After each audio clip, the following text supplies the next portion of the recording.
Selamat pagi, perkenalkan nama saya Yuni dari Universitas Muhammadiyah Pontianak, semester 5, program pendidikan anak usia dini. Baiklah, salam sejahtera untuk kita semua. Pertama-tama, saya mengucapkan terima kasih kepada Ibu Yuniarti selaku dosen pengampu mata kuliah pembelajaran sains untuk anak usia dini. Baiklah, dalam kesempatan pada hari ini saya akan membahas pembelajaran sains untuk anak usia dini. Dalam kesempatan ini pula, saya akan melakukan eksperimen sains untuk anak usia dini. Di sini kata sains berasal dari bahasa Latin yaitu scientia, yang artinya pengetahuan. Tahukah kalian bahwa sains lebih dari sekedar fakta, tetapi lebih menekankan bagaimana fakta-fakta tersebut memberikan informasi yang lebih bermakna. Lalu bagaimana cara mengenalkan anak pada sains? Di sini pengenalan sains pada anak difokuskan pada pembelajaran mengenal diri sendiri, alam sekitar, dan gejala alam. Mengenal sains bisa dimulai dikenalkan kepada anak sejak dini. Bagaimanapun pendidikan anak usia dini merupakan pondasi dasar bagi kepribadian anak. Semakin dini anak mendapatkan keasikan dengan sains, tentu akan menstimulasi pemikirannya untuk menyenangi sains. Di sini para ahli menyebutkan, terutama ahli Slamet Suyanto dalam dasar-dasar pendidikan anak usia dini, mengungkapkan jika pengenalan sains untuk anak usia dini dilakukan untuk mengembangkan berbagai kemampuan, diantaranya eksplorasi dan investigasi, atau mengamati dan menyelidiki objek dan fenomena alam. Mengembangkan keterampilan proses dasar seperti melakukan pengamatan, mengukur, menggunakan bilangan, mengkomunikasikan hasil pengamatan, mengembangkan rasa ingin tahu, rasa senang dan mau melakukan kegiatan inquiry dan penemuan serta pengetahuan tentang berbagai benda, baik ciri, struktur maupun fungsinya. Sementara itu, menurut Wolfiger, seperti dituliskan Suyanto dalam pengenalan sains untuk anak usia dini,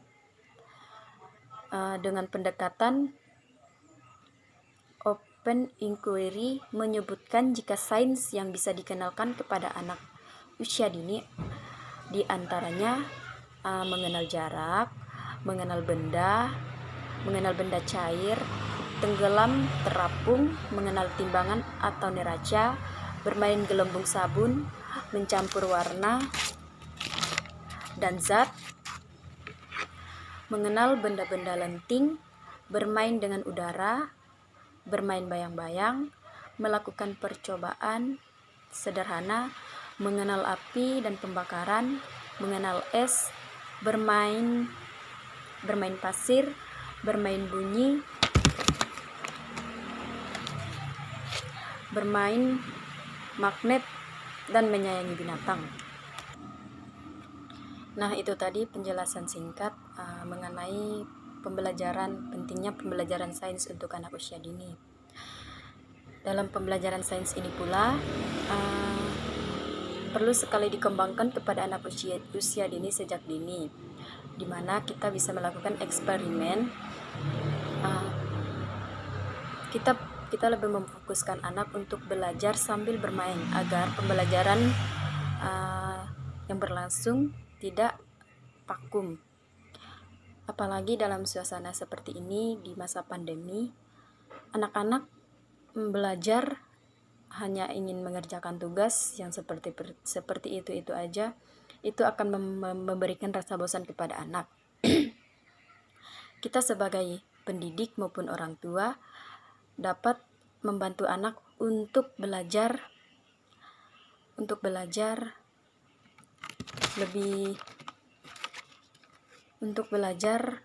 sambil bermain kepada anak, agar proses pembelajaran anak di rumah dapat berlangsung dengan baik. dan anak juga tidak merasa bosan saat berada di rumah. Dalam hal ini pula, pengenalan sains kita bisa memberikan hal-hal baru kepada anak. Misalnya, salah satu contohnya, anak sudah biasa mengenal kacang hijau. Namun, ketika kita terjun langsung untuk mengajak anak bereksperimen tentang kacang hijau, bagaimana proses pertumbuhannya, kita dapat menggali rasa ingin tahu anak, rasa ingin tahu si anak mengenai kacang hijau tersebut. Dalam hal ini, kita mengajak anak untuk bereksperimen tentang kacang hijau, bagaimana pertumbuhan kacang hijau sampai menjadi biji kacang hijau. Baiklah, dalam kesempatan ini saya akan bereksperimen mengenai pensil bengkok. Percobaan ini diantaranya bermanfaat akan mengajarkan anak tentang pembiasaan cahaya pada medium yang berbeda. Bahannya ada gelas bening, pensil, dan air. Sebelum itu kita coba dulu kepada gelas bening. Ini ada gelas bening tapi bukan kaca. Coba dulu kita masukkan pensil ke dalam gelas plastik ini. Bentuk dari pensil masih seperti biasa, lurus. Ini masih sangat biasa, tidak ada eksperimen yang berbeda. Namun ketika pensil ini dimasukkan ke gelas kaca akan seperti apa? Mari kita lihat bersama-sama. Yang pertama-tama kita masukkan dulu air ke dalam gelas kaca seperti ini. Ini mohon maaf, kacanya tidak bening.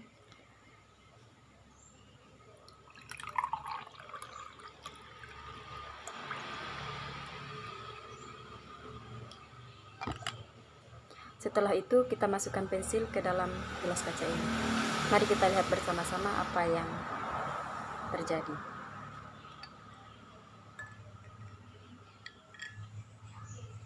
Nah,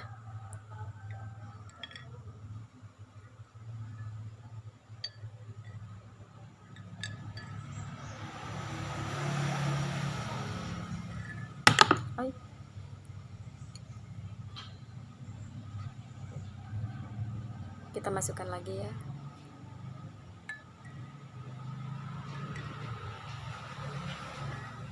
Nah,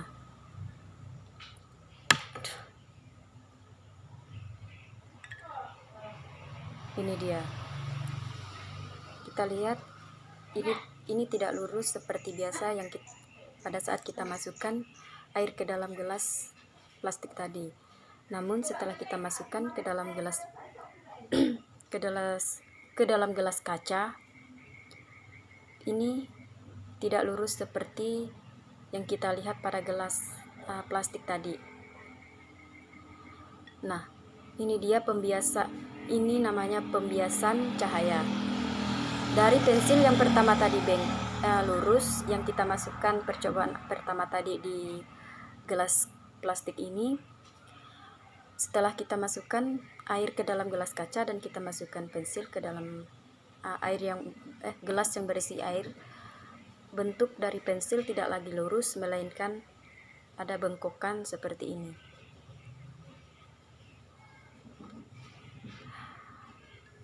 Percobaan ini sangat sederhana, yaitu dengan masukkan pensil ke dalam gelas bening yang berisi air. Lalu gelas ini dan air ini kita amati dari arah samping seperti ini. Pensil akan terlihat menjadi bengkok.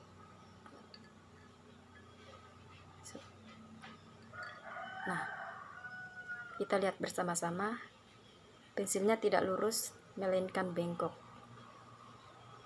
Namun ketika kita melihat kepada gelas yang percobaan pertama yang kita masukkan air ke dalam gelas plastik tadi, pensil masih